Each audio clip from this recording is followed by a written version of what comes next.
Western Bulldogs lobbed in Perth. See what I did there? Yeah, I did see and that. of course, this was an extended road trip for the Bulldogs, wasn't it? And they've come away with the 4 points. Yeah, they were really good. I think they've been playing really good football. They were unlucky to lose against Port Adelaide, but they've made some minor changes, the Western Bulldogs, to get pace around the football. And then you've got the star like Bontempelli. Waitman comes in and plays really good football, but their pressure around the footy the other night, they owned Fremantle for most of the game. Fremantle will be lucky to be so close early. The Bulldogs, I think they kicked 6 points. They've been inside forward 50 15 times to 2. Fremantle kicked 2 goals, and well, almost looked like one of those games in the finals last year where they bounced out of the blocks and then Fremantle came back, but they were awesome the other night, the Dogs. Yeah, Can I just pose a question first, Kane? Sorry. If the Brownlow was being held tonight, who wins it? Can we factor in Nick Dacos getting maybe another 1 or 2 votes on Tuesday? Yeah.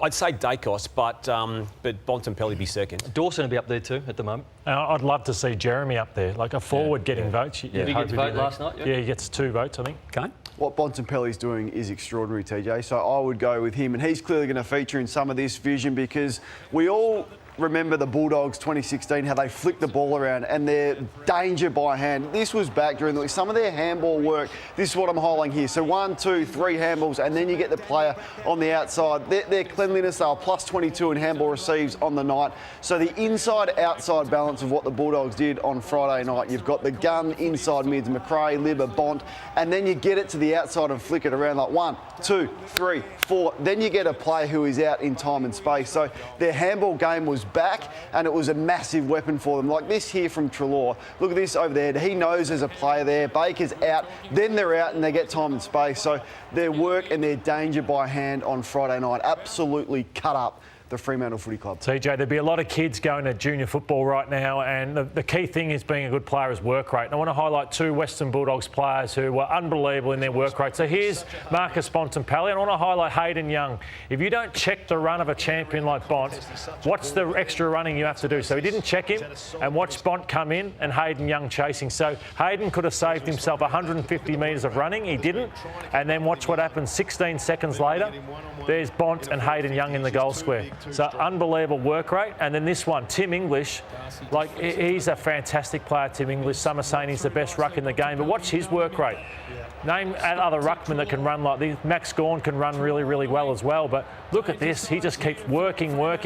What other rucks can go with a player like that? Nearly didn't get rewarded, gets given to him. That's another 150 metre running. So kids watching this morning, you'll find a lot more footy working like that. Now, I know that your young Jacob is pulling on the boots for the first time this season. So he was watching this morning. So look down the barrel, and for all the kids watching at the moment, just give them one bit of advice to take on the field today. Enjoy yourself, TJ, because I think, as I said, it can get a lot of pressure as you get older. So go out there, have fun. And with COVID, we lost so many valuable moments, and it's great that we're all back playing sport. Absolutely. So take care out there, kids. All right, now, with Fremantle, what's going on there? The problem is when you've got not just one issue, but you've got multiple issues. So they're ineffective in their forward line. They're really struggling to move the ball. They're now getting beaten up in the contest, and that was really their strength last year with Brodie and Brayshaw and Sarong. You could at least really rely on them around the footy.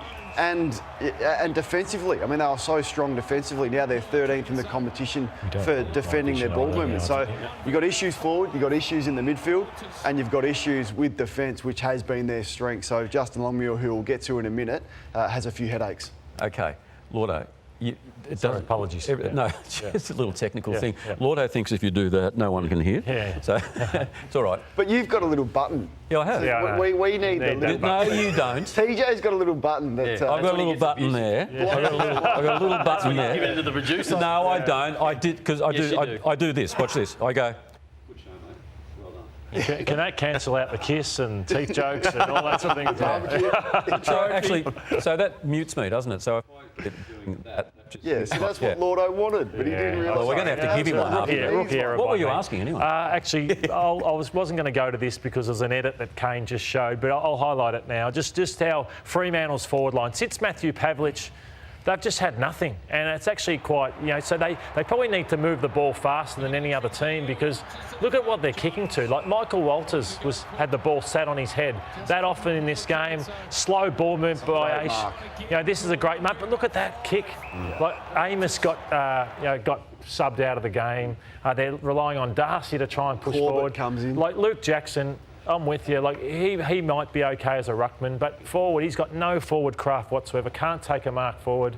They've tried so many to come in who just aren't good enough. And Tavernar's not the answer. And we've said enough that they've beaten West Coast, which was banged up in the game in question, and Gold Coast just last week in Adelaide. We've seen enough. There's major worries at this footy club. The big story, Damo, is the pick as well that Melbourne have, Fremantle's first pick, which is now 6. They've already had 13 for Jackson. There's a pick in the early 20s, and Luke Jackson didn't touch the footy in the last quarter. It's a big issue. OK, just when you thought there couldn't be any more issues for Fremantle, just when you thought the pain was going to subside, roll it. The volcano is for Justin Longmuir this morning because I'm sick of the game where everyone copies everyone. Just because it works for Craig McRae on the bench doesn't mean it's going to work for Longmuir on the bench. He has always been a technical coach. So to go and make the move downstairs means you are ineffective on game day. There is nothing you can do technically from the bench. If you are on the bench, it is there to motivate your players, to put an arm around your players, to encourage, to inspire. There was none of that. So get back up to the box where you can actually see the game, where you can have an influence, where you can make moves, because he's not a motivating coach. He's a tactical coach. It's a poor decision to go to the bench, and I reckon it lasts 1 week. He'll be back upstairs next week.